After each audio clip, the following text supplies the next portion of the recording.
Today's guest on Adversity to Strength with Lee Freeman is someone who not only made his mark on the football pitch but has shown extraordinary courage off it. Paul Stewart is a former professional footballer who played for some of the biggest clubs in English football: Manchester City, Tottenham Hotspur, Liverpool and Sunderland, represented England on the international stage.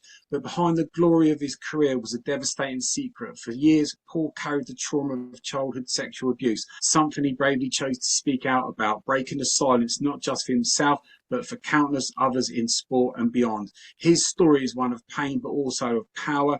Through unimaginable adversity, Paul has become a powerful voice for survivors, an advocate for safeguarding in sport, and an example of what the true strength looks like. I'm totally honoured to welcome Paul to the show. Paul, thank you so much for taking the time to come onto the podcast today. My pleasure, Lee. I don't know, the intro was maybe I don't expect to have such kind words, but it's a pleasure and an honor to be on your show. Thank you so much. I really appreciate you coming on. Really important podcast there as well for many different reasons. Take us back to the beginning of your journey for us, Paul. Where did it all start for yourself? Well, I guess as a youngster, I was like every child brought up on a council estate. I had a dream, and that dream was to be a footballer. And in Manchester, you're either red or you're blue. And, we used to play football every hour God sent, emulating the stars of our favourite team, be it Manchester City or Manchester United. And I'm not so sure it was because you wanted to get out of the sort of council house living that you were in with very little money, because you didn't know any differently. I mean, it wasn't like you'd had money in the past and then all of a sudden you were without money. We didn't know what life was like to have a privileged upbringing, but we were all just, and I talk about all the boys back then on the estate, just lived and breathed football. To be honest with you, I showed quite good promise as a youngster, and a lot of teams were knocking on the door for me to go, including both Manchester teams. But that dream led me into a nightmare, as you just alluded to, which was the physical and sexual abuse, because my football coach was able to use that leverage, that power, to isolate me and then perpetrate the abuse. Back then, unlike today, because of social media, they were able to, well, they had to, should I say, groom your whole family. They had to groom your parents, your grandparents, your aunties and uncles with gifts and with kindness. And, you wouldn't expect them to be as they are, the cloak and cover that they're able to use to isolate you as the child. You would never think, and I was the same. I never thought for 1 minute that was the intentions. I was just, and what's a shame is I was probably one of the happiest children you'd wish to meet. I didn't have a care in the world. I had two older brothers that I used to tease, and they took care of me. So there was nothing that I really wanted for. And as I say, in terms of money and upbringing, we didn't know any different anyway. As far as we were concerned, we were rich because we were happy. But very quickly that turned sour for me. The promises of stardom that you crave for is everything that they use. They use that on your parents. They're able to manipulate your parents in a way where your parents would never think for 1 minute anything was happening. And, it wasn't quite in society where now you'd look at signs and say, something's not quite right with that child. They've gone from this happy-go-lucky individual to somebody that's very withdrawn, not speaking, because it wasn't in the open. So, and again, these individuals are very, very clever at manipulating the situation and convincing your parents it was for other reasons. And with me, it was simply the fact that I thought, he would often say he thinks he's not going to make it. He's worried that he won't make it. That's why he's quiet. And as I say, my parents had no reason to question that because I didn't tell them. Although when I look back now and with the education that I have within safeguarding, I was trying to tell them with the change in the personality, with the way that I acted with everything really. My silence, I guess you can say, was trying to tell him. And I know that doesn't make sense because it's silence, but It makes perfect sense. that was my only way, you know. And listen, it wasn't only my parents that didn't realise. Grandparents, my auntie and uncle, my brothers, they had a clue what was happening when I was alone with this football coach in inverted commas. Yeah, that continued for a sustained period over 4 years, and you know my life sort of changed with meeting that individual because it carried on into my football career. It carried on into my relationships. I ended up getting addicted to Class A drugs on a couple of occasions where I had to go for professional help because it would have killed me. I drink problems, you know, and all the things that I didn't really realize it was a manifestation of what had happened to me. I didn't, I thought I was just someone with an addictive personality and it was in my DNA when really it wasn't. It was again, I think, a cry for help. So yeah, I often say, you know, and it's difficult for people to understand, but the abuse wasn't the worst part of it. In all honesty, it was how it affected me in adult life, and obviously how my actions impacted on those loved ones around me. You know, the way I behaved. So, in fact, the impact it's had, I feel, was far worse than the abuse while it was happening. Like, Yeah, I totally agree with that because it's trauma, and when somebody's been through something like that, it's like a vase that's been shattered, and you have to glue it back together at best, and that's a lot of long term therapy there as well. And if you don't know that's the reason for it there as well, it's just going to get worse and worse and worse. And it sounded like with yourself, from what you didn't really enjoy your football career that much. Is that right? yeah, I mean, I was a master at performing, and when I mean performing, I mean around the other lads within the clubs that I played for. You know, I'd wear this mask and cloak that would, for all intents and purposes, look like I was living the life that everybody dreamed. That I was living the high life. I was playing at the top of my profession. Inwardly and alone, I was just dying. I was just getting eaten up inside, and you know, I think that was a byproduct of the abuse as well because you learn to disguise and hide things, and I was able to do that in adult life by pretending that nothing was wrong when I was in company. And you know, my colleagues often when I bump into them say we couldn't believe when it was you because of the way I was at clubs. You know, I was one of the first to get involved in any sort of jolly fun, you know, we call it banter, I guess. And really, you know, it was my family that was suffering because when I went home, I was a completely different individual. It was like there was two people surviving, and one was this footballer that had everything at his feet, and then the other was this father husband individual that was absolutely broken and struggling with everything that life was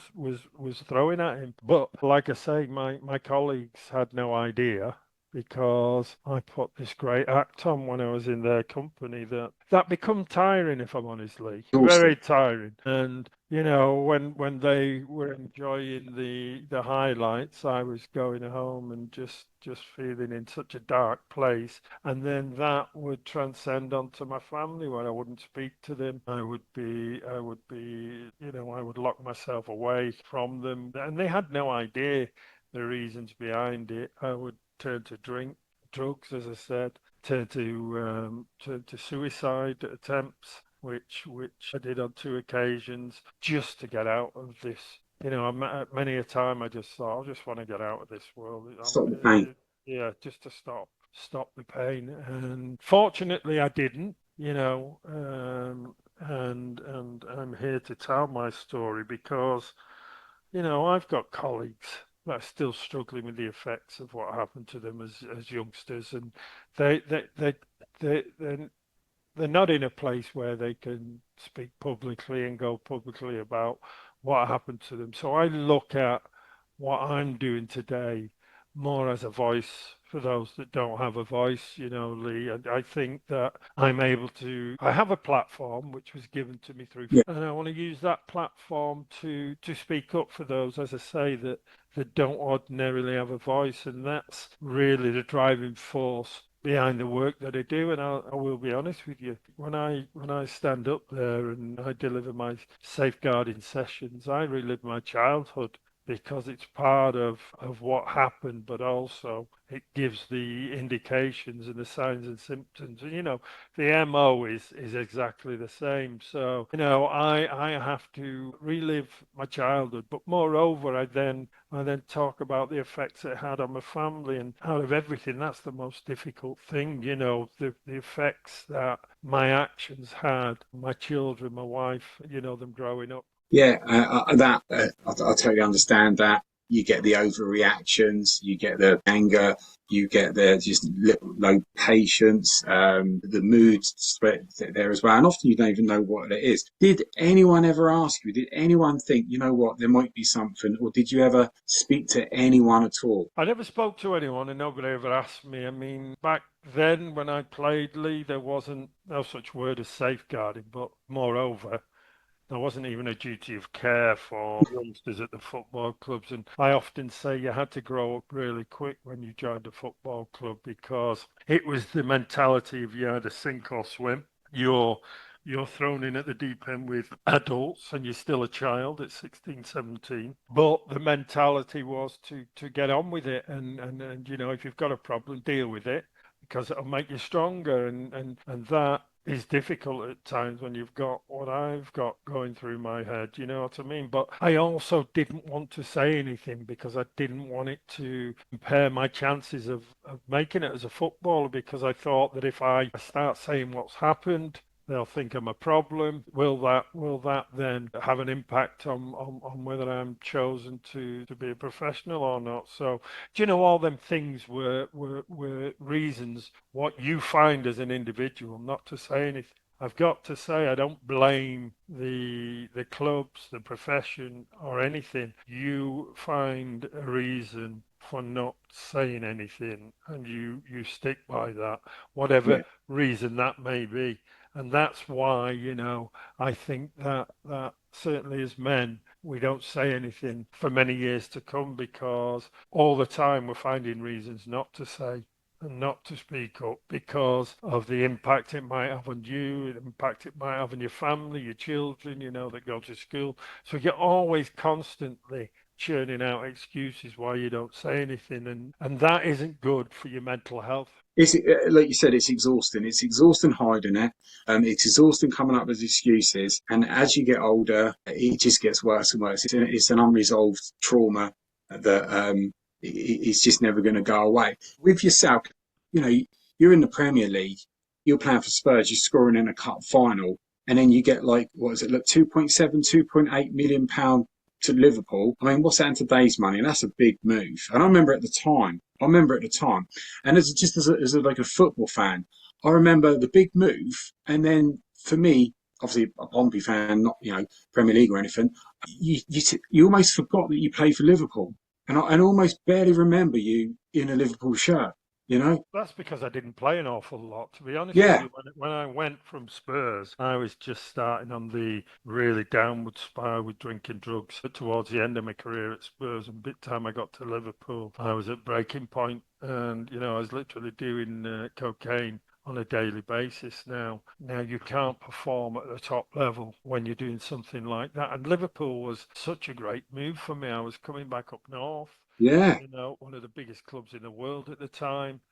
yeah, Everything looked on paper like it was a dream come true, but unfortunately, the demons had grabbed me totally by then, and I was going through complete devastation process. The things, as I say, I was doing off the field. I was drinking every day. I was driving home from the training ground, going to the pub from the training ground with the lads, and then going driving home, full of drink. I mean, it was just a situation that became a living hell. And obviously, it affected my performances, so I wasn't being selected.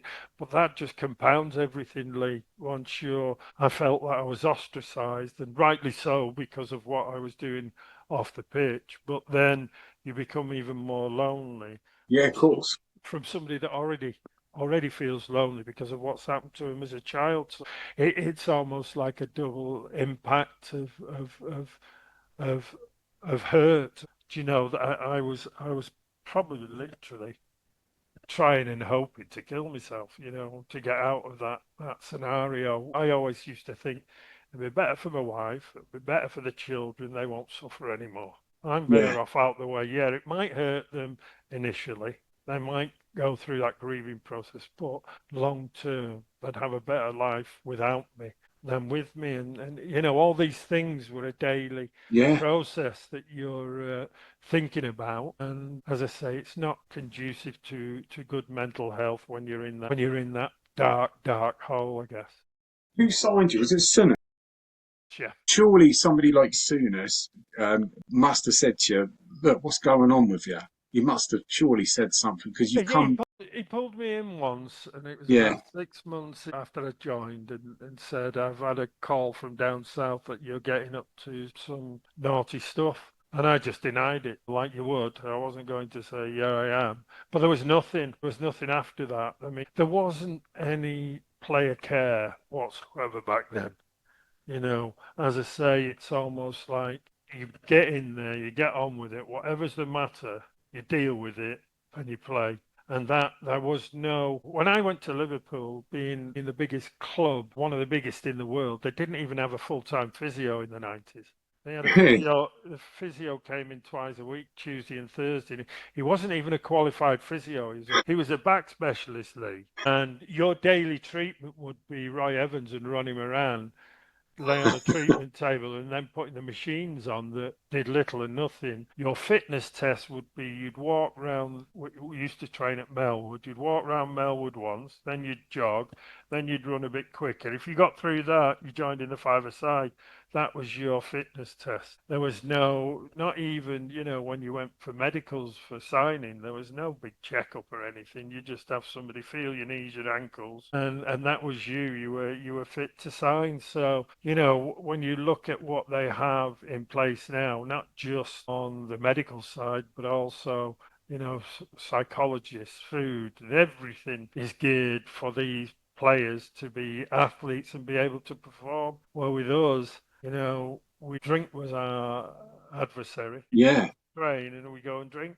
And Liverpool, I think they'll admit there was a big drinking culture there, but yeah, they managed, and I think it was throughout football in the 90s. Most teams. I mean, we look at the old Arsenal team that dominated for years with Tony Adams and Merson, and they had a drinking culture at their club. So everybody yeah, was much the same, I think. And you get the odd individual that looked after themselves, but they were few and far between because of the peer pressure to say, come out for a pint with the lads. You never come out for a pint. So, it was just the culture, and rightly so. The game's changed, and players are looked after, and I'm thankful that they are because it's a very dangerous sport, it's football. And the reason being is we're now taking children as young as 6 into our clubs. yeah, They believe they're going to be a footballer right through that journey up, sometimes up to 20, under 21s, but let's say up to 18s. Well, that's 10 years of that dream of being a footballer. The likelihood of them making it is very slim. yeah, No. yeah, And then we're releasing them into society without the tools to be able to handle it. And if we're not careful, there's going to be a lot of issues with these children, as I call them now, but as they're released, going into crime, into prison and worse, yeah. You taking get their that. own lives, Lee, because they're just a conveyor belt of children that maybe one or two might make it, the rest are just byproduct because Yeah, they might make it, and it's immoral in my estimation. I've worked with guys that were professional footballers at like Pompey, and they got released, and they're literally struggling in life. because they threw everything into football and they don't know what to do. So they're doing some dead end sales job that might earn them some money, but it's the same every single week. So I totally get that. Yeah, you're living in a bubble, which I always say it's a bubble football. You don't have to do anything for yourself. Even when I played, I never had to make a doctor's appointment, dentist's appointment. Everything like that was laid on for you, even back then. So that isn't the real world. The real world is where you have to go. You have to manage finances. You can't go out on the drink all the time and then go to work. You can't do drugs and go to work because of the dangers. But players don't have, I don't think, enough. They're not educated enough, and there isn't enough provisions still put in place so that we're not sending them out into society incapable of coping. Yeah, and I've seen it firsthand with friends of mine that are like have been at clubs there as well. When you were at Liverpool, do you think that you were done with football? Because I know you went to Palace on loan, then you had to move to Sunderland. I hated football. I hated what it had done to me. I hated what I turned into. I often say, and I think I said it at the start, I was such a happy child up until Yeah, the abuse. I didn't have a care in the world, and where that child went, God only knows. And I couldn't wait for my football career to finish, if I'm honest. Even now, it holds a bitter taste in my mouth in terms of I don't watch it that much. I do work within the game because I want to help the children. I want to give them the experience and not hopefully educate them not to go down the roads that I went. And I've got to look at it today what the modern day player faces, Lee, because it's not the mid 70s. It's not, yeah, it's, now with social media and everything that they're having to face when they're making the way is completely different. So I try and keep myself involved in what's happening on the ground. So if I'll ask the clubs, is there anything happening that you'd like me to sort of pinpoint when I'm talking? I look at the news to see what's happening with players in the modern day game and how they're and if there are scandals or not scandals, if they have betting companies that this has become a massive issue within the game now, where it's so easy to go on your phone and lose £200,000, and yeah, these children, as I call them, are targeted by these organisations. You've got the extremism that we have to be careful of now because when we look at extremism and radicalization, we automatically think of terrorists, but that's not quite what the footballers face. They're facing crime gangs trying to use them when they're at the lowest, when they're yeah, being released to traffic yeah, drugs. And there's all sorts of things that they face that we didn't face. But back to the original question, yeah, I just wanted my career to end. I wanted to just slip away. And like I say, at Liverpool, I was probably at my worst in terms of drug taking and drinking, which all that does is compound the problem that you've got. That drug that brings you up is the one that also yeah. rips you to bits at the bottom. And I was facing all these problems. When did you get to the point where you thought something's got to change? That something's seriously wrong? I fell out of love with football. I've got to do something. What was that moment? Well, I could see the devastation that I was heaping upon my family, if I'm honest, due to my actions. And my kids were getting older, and at school, they would go into school in secondary school, and people would be saying, your dad's a cokehead, going up to them, and they'd come home and tell mum. And, I just, I sat down with my wife and say, look, I'm going to be honest with you. I do. I have been taking coke for a long time. I want to get clean. I want to do the right thing. And I was fortunate in the fact that she stood by me through both sort of rehabs, and I still don't know why she would have stood by me. She had every opportunity to walk out on me with the way that I was acting. I used to not come home for days on end and go on benders.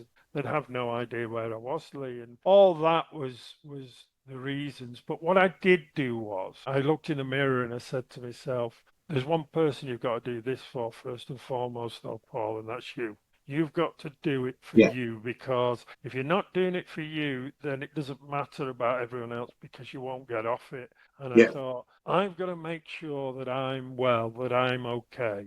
And then yeah. all of a sudden, when I got myself clean, the difference in the family atmosphere, the difference in the relationships was so like chalk and cheese. And that was because I made a conscious effort to go. And sometimes I felt that it might be selfish. Am I being selfish thinking that? But I thought, no, Paul, if you don't look at yourself and you don't want to do it, if you're not determined to do it, you're not going to help anyone else.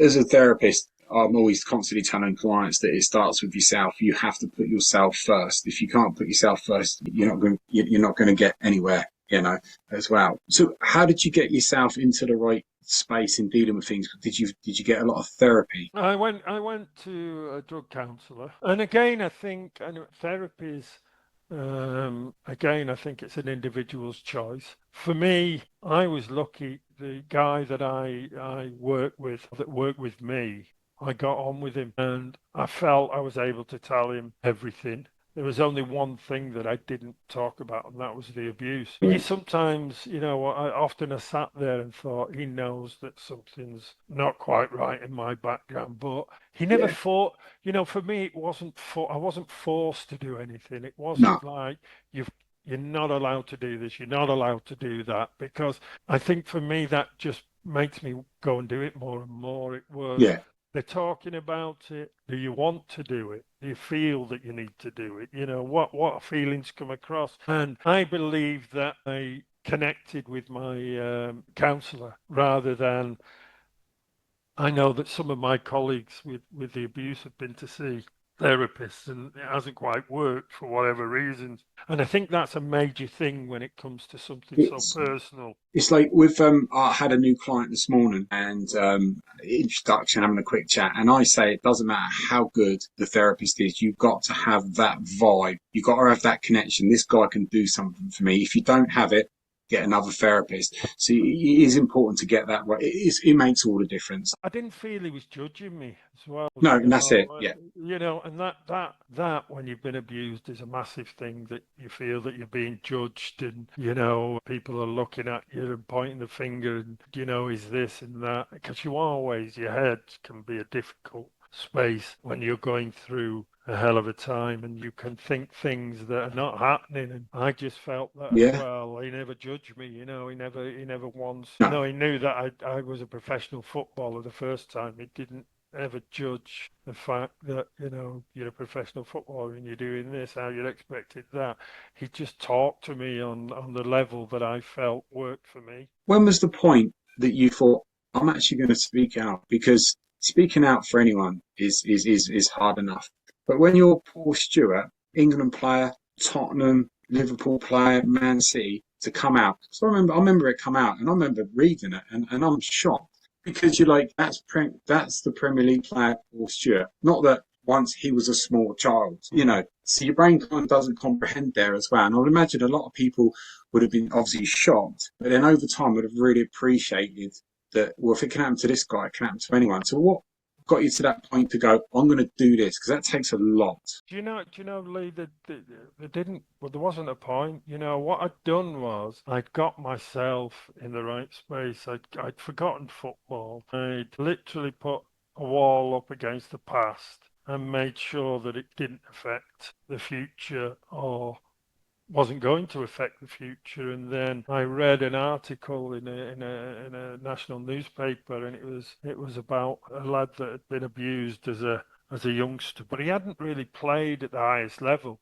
And when I read it, it was like reading my own life story with, the usual MOs, what he was doing, this coach. And I just felt he'd been so brave. So I decided there and then is probably the answer on the spot, to go, I'm going to support this lad. He deserves it. He's been so brave. Not really understanding where it was going to take me. I didn't know what I was going to do at that moment when I decided to tell a story. Just fortunately, because I was going to send an email to the journalist, and I started an email with Man City, Liverpool, Tottenham, and England. And then I realised that I was going to say something that I hadn't even discussed with my family, my wife and children, and moreover my parents. So I didn't send the email. I sent it on, it was a Friday, and I sent it on the Monday. But the answer to your question is I actually thought I was going to take my story to my grave. I never expected that I would ever be stood up there week in, week out talking about my experiences. And obviously, you do the safeguarding now, which is just life saving. That's saving people's lives without a doubt, without a doubt. Thank you. Because you've got scumbags everywhere, and there could be some kids sat in a classroom that's listened to what you've said, and they can see that somebody that isn't right that they wouldn't have been aware of before, and they can turn and walk the other way, and that could have saved that kid's life. So, That's how I look at it, Lee. You know, I said from the onset if I was going to do this work, it would be for a reason, not just to stand up there. I don't want people pitying me, feeling sorry for me, you know, because of what has happened. I wanted really to make a difference so that them youngsters were hopefully more educated and more aware of what can happen. I educated myself around safeguarding first and foremost to make sure that I had the knowledge, the backing, because as I said, there was no such thing as safeguarding or even a duty of care when I was playing. And that enables me then to, when I'm talking to the youngsters, not only give my experience from the footballing point of view and what you can face, but also educate them around the safeguarding and why it's important. So I come, I think, from a unique position of a survivor's story, but also educated around safeguarding as well. So that and listen, it isn't complicated. You know, it's common sense. But you know, I think that often we complicate stuff that doesn't need complicated, and this is why parents are not really aware of it because they think that it's a load of policies and procedures and it's going to stop their children from enjoying the experience, whatever that may be. But it's far from that. and it's essential. It's just so essential. And I don't think that anyone would look at you as pity. I think it's like this guy's got unbelievable courage. He's doing. Look what he's done. Look what he's been through. Ultimate respect for that guy, and that's how I see it. That's great. That you know, the accolades are not why I do it, Lee. No, definitely You not. know, as I say, and I say this at the end of every delivery that I do, I say at the end, I've got at home England caps from memory level, culminating in three full caps. If you I've got go through your FA. football career, Well, what I say is I've got an FA Cup winners medal. I've got two Charity Shield medals, two Championship medals with Sunderland and Palace, a Golden Boot from Manchester City. And what shocks them scoring a is cup final. scoring a cup final. But what shocks them is they're not on show in my house because all they represent to me is the price I paid to achieve it. The accolades for being made a doctorate from the Salford of University, Yeah, the accolade from the EFL, you know, contribution to Football League, the book that I wrote, they mean more to me than any goal, any medal, any England cap, because I'm actually succeeding at something that is making a difference, and that's how I look at it. yeah, and you're making a massive difference, unbelievable difference there. But I know that you're pushed for time, and I endlessly appreciate you taking the time out to come on the podcast. I thank you My pleasure. so much there for your time. Absolute legend. Thank you so much for your time.